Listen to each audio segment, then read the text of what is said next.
तो हेलो मेरे प्यारे स्टूडेंट्स, कैसे हैं आप सभी लोग। आशा करते हैं आप सभी लोग अच्छे होंगे। तो आइए आज के वीडियो में हम लोग देखेंगे साइंस क्लास 10th जो एनसीईआरटी है और जो बोर्ड में पूछा जाएगा। और आपका 100% मैं आपका कोर्स कराऊंगा और बहुत बेहतर कराऊंगा।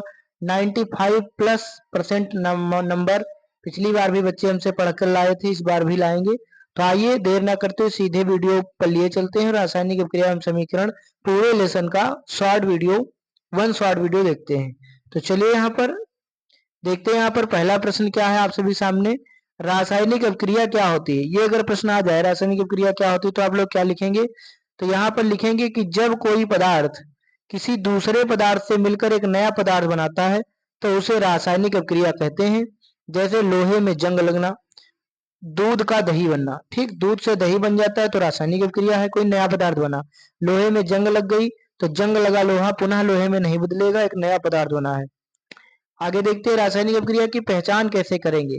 तो अगर कोई नया रंग आ जाए, या तो गैस निकले कोई, या टेम्परेचर चेंज हो, या कोई अवक्षेप बने, ठीक, सॉलिड बने, या रोशनी निकले, तो समझो रासायनिक अभिक्रिया हो रही है।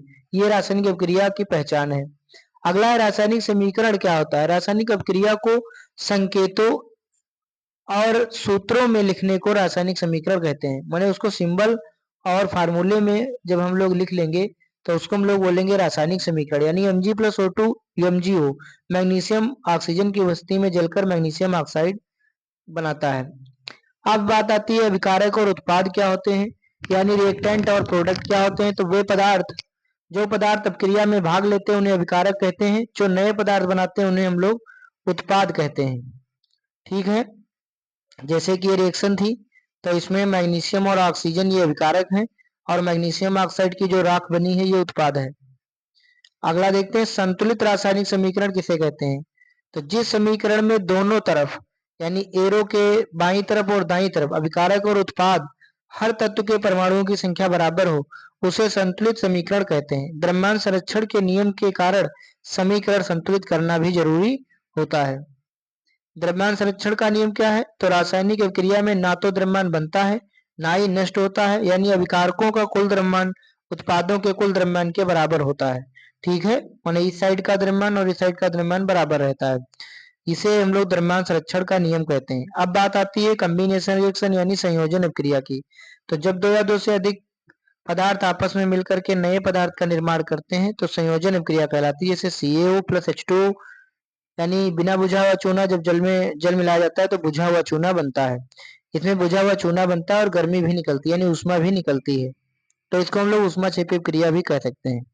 मतलब जो एग्जाम्पल है वियोजन अभिक्रिया डीकम्पोजिशन रिएक्शन, जब एक पदार्थ टूट करके वियोजित होकर के दो या दो से अधिक पदार्थ बनाता है तो वियोजन अभिक्रिया कहलाती है। जैसे CaCO3, चूना पत्थर कैल्शियम कार्बोनेट खड़िया संगमरमर, और ये टूटता है तो कैल्शियम ऑक्साइड और कार्बन डाइऑक्साइड बनता है। इसमें चूना पत्थर गर्म करने पर टूट जाता है। अगला देखते हैं ऊष्मा क्षेपी क्रिया। जिस अभिक्रिया में ऊष्मा यानी गर्मी निकलती है उसमें हम लोग ऊष्मा क्षेपी क्रिया कहते हैं। जैसे प्राकृतिक गैस का जलना या भोजन का पाचन होना। शरीर में जब भोजन का पाचन होता है तो उसको भी हम लोग ऊष्मा क्षेपी क्रिया कहते हैं, क्योंकि अभिक्रिया होने के बाद शरीर का तापमान जो है वो बढ़ जाता है और ऊर्जा भी निकलती है। ऊष्मा शोषी क्रिया एक्सोथर्मिक रिएक्शन। तो यहाँ पर देखेंगे अब हम लोग इंडोथर्मिक रिएक्शन, जिस अभिक्रिया में गर्मी यानी ऊष्मा अवशोषित होती है उसे हम लोग ऊष्मा शोषित क्रिया कहते हैं। जैसे barium hydroxide plus ammonium chloride, तो barium chloride plus ammonia plus H2O, और इसमें ठंडक महसूस होती है। ठंडक महसूस क्यों होगी, क्योंकि इसमें ऊष्मा आप लोग खींचेंगे तो ठंडक महसूस होगी। ठीक, प्रकाश रासायनिक वियोजन क्या होता है। जो वियोजन प्रकाश की वजह से होता है उसे हम लोग प्रकाश रासायनिक वियोजन कहते हैं। जैसे सिल्वर क्लोराइड सूर्य के प्रकाश में सिल्वर और क्लोरीन में अलग अलग बढ़ जाता है, और सिल्वर क्लोराइड का जो उपयोग होता है फोटोग्राफी में इसका प्रयोग किया जाता है। विस्थापन अभिक्रिया डिस्प्लेसमेंट रिएक्शन देखेंगे। जब एक तत्व किसी यौगिक से दूसरे तत्व को हटाकर खुद उसकी जगह ले लेता है तो इसे विस्थापन अभिक्रिया कहते हैं। जैसे Fe यानी लोहा plus copper sulphate, arrow ferrous sulphate plus copper. यहाँ लोहा जो है वो कॉपर से अधिक क्रियाशील है, इसलिए कॉपर को उसकी जगह से विस्थापित कर देता है। द्विविस्थापन अभिक्रिया, डबल डिस्प्लेसमेंट रिएक्शन। जब दो यौगिक आपस में अपने अपने आयन बदल देते हैं, यानी जब अभिकारकों के बीच में आयनों का आदान प्रदान होता है स्टूडेंट्स, तो उसको हम लोग द्विविस्थापन अभिक्रिया कहते हैं। जैसे Na2SO4 plus BaCl2 arrow BaSO4 plus 2NaCl, और इसमें बेरियम सल्फेट का सफेद अवक्षेप प्राप्त होता है। अवक्षेप हुआ होता है जो तली में बैठ जाता है, घुलता नहीं। अवक्षेपण अभिक्रिया देखो पूछ ही लिया गया है। जब दो विलयनों को मिलाने पर एक आघूलनशील माने जो घुलता नहीं वो ठोस अवक्षेप बनता है, इसे अवक्षेपण क्रिया कहते हैं। जैसे बेरियम सल्फेट अभी ऊपर वाली रिएक्शन में देखा है, वो एक अवक्षेपण क्रिया का भी उदाहरण है। उदासीनीकरण अभिक्रिया, न्यूट्रलाइजेशन रिएक्शन। जब अम्ल और क्षार आपस में मिलते हैं तो जल और नमक और जल बनता है, इसे हम लोग उदासीनीकरण अभिक्रिया कहते हैं। जैसे HCl plus NaOH arrow NaCl plus H2O। यहाँ HCl एक अम्ल है, NaOH एक क्षार है। ऑक्सीकरण क्या होता है, ऑक्सीडेशन क्या है? 1 मिनट।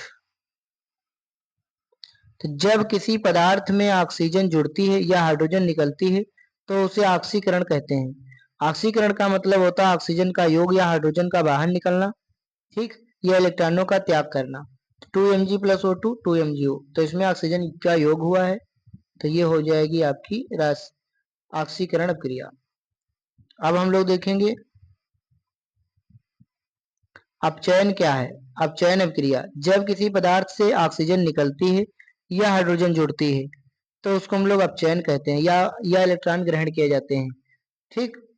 तो ऑक्सीकरण और अपचयन हमेशा साथ साथ होते हैं, इसे रेडॉक्स अभिक्रिया कहते हैं। रेडॉक्स अभिक्रिया पूछा जाएगा तो उसमें लिखेंगे कि जब दोनों क्रियाएं एक साथ होती हैं। संक्षारण कोरिजन, जब धातुएं हवा, नमी या अम्ल से प्रभावित होकर कमजोर हो जाती हैं, यानी अपने ऊपर क्या कर देती हैं, एक परत चढ़ा लेती हैं, जब परत तो टूट जाती है तो धातुओं का संक्षारण होता है। लोहे में जंग लगना सबसे अच्छा उदाहरण माना गया है। चांदी में काले रंग की परत का चढ़ना, तांबे में हरी रंग की परत का चढ़ना।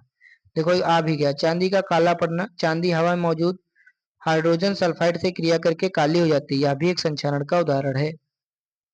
विकृत गंधिता रैंसिडिटी, जब तेल और वसा वाले खाद्य पदार्थ ऑक्सीजन के संपर्क में आते हैं तो वे खराब हो जाते हैं, उसमें बुरी गंध आने लगती है, इसे हम लोग विकृत गंधिता कहते हैं। जैसे आलू के चिप्स है ना, इनके पैकेट, बिस्किट के पैकेट, अचार का डिब्बा खुला छोड़ दोगे तो वो विकृत गंधी हो जाएगा। विकृत गंधिता से बचाव के उपाय देखते हैं। चिप्स के पैकेट में नाइट्रोजन जैसी अक्रिय गैस भर देते हैं ताकि ऑक्सीजन से क्रिया ना हो, ठीक। एंटीऑक्सीडेंट मिला देते हैं, ठंडी जगह पे रख देते हैं, उसमें नमक मिला देते हैं, इस तरह से बचाव किया जा सकता है। संयोजन अपक्रिया का रोजमर्रा का उदाहरण, जब बिना बुझा हुआ चूना पानी में मिलाया जाता है तो बुझा हुआ चूना बन जाता है और बहुत गर्मी निकलती है। आप लोग लाते होंगे चूना, पहले तो बाल्टी में डालते होंगे तो उसमें पानी में, तो उसमें से ऊष्मा निकलती है और वो चूना तब पुताई करने के योग्य बनता है। यही संयोजन और ऊष्मा छेपी दोनों क्रिया का उदाहरण है। विद्युत द्वारा वियोजन, जल का विद्युत अपघटन एक वियोजन का उदाहरण है। जब पानी में बिजली प्रवाहित करते हैं तो हाइड्रोजन गैस ऑक्सीजन गैस अलग अलग बन जाती है। इसमें बिजली की मदद से पानी टूटकर हाइड्रोजन और ऑक्सीजन गैस बनाता है, विद्युत वियोजन कहलाता है। समीकरण में अवस्था दर्शाना, रासायनिक समीकरण में पदार्थ की अवस्था लिखी जाती है। ठोस को एस से सॉलिड, द्रव को एल से लिक्विड और गैस को जी से, और जलीय विलयन को एक्वस सॉल्यूशन AQ से लिखा जाता है। ऊष्मा का संकेत, अगर किसी समीकरण में ऊष्मा मिलानी पड़े तो तीर डेल्टा लिखते हैं, गैस बनने पर ऊपर की तरफ और अवक्षेप बनने पर नीचे की तरफ एरो लगाते हैं। प्रकाश के द्वारा अपक्रिया, प्रकाश संश्लेषण भी एक रासायनिक अपक्रिया है जहां पौधे सूरज की रोशनी और कार्बन डाइऑक्साइड और जल मिलाकर ग्लूकोज का निर्माण करते हैं। ऑक्सीकरण कारक और अपचायक, वे पदार्थ जो ऑक्सीजन देता है उसे ऑक्सीकारक कहते हैं और जो ऑक्सीजन लेता है उसे अपचायक कहते हैं। यानी जो ऑक्सीजन त्याग करता है वो ऑक्सीकारक कहलाता है और जो ग्रहण करता है वो अपचायक कहलाता है। तापीय वियोजन, जब किसी पदार्थ को गर्म करने पर वह टूट जाता है तो इसे तापीय वियोजन कहते हैं। जैसे लेड नाइट्रेट, और ये पूछा भी गया था पिछली बार परीक्षा में, इसकी रिएक्शन पूछी गई थी केवल। 2PbNO3 का ऑल्टो है 2PbO plus 4NO2 plus O2, तो इसको याद कर लेंगे। रासायनिक समीकरण के फायदे, रासायनिक समीकरण से हमें ये पता चलता है कि अभिक्रिया में कौन से पदार्थ शामिल हैं, कितनी मात्रा में और क्या क्या बनता है, यह बहुत काम की चीज है। रासायनिक परिवर्तन और भौतिक परिवर्तन में फर्क, भौतिक परिवर्तन में पदार्थ का रूप केवल बदलता है पर वही रहता है, जैसे पानी का बर्फ बनना। रासायनिक परिवर्तन में नया पदार्थ बनता है, जैसे कागज का जल करके राख बना देना। तो स्टूडेंट देखा, यहाँ पर हमने इस वीडियो को कंप्लीट कर दिया है। अब नेक्स्ट वीडियो में हम लोग इसके करेंगे ऑब्जेक्टिव टाइप प्रश्न। Thank you so much.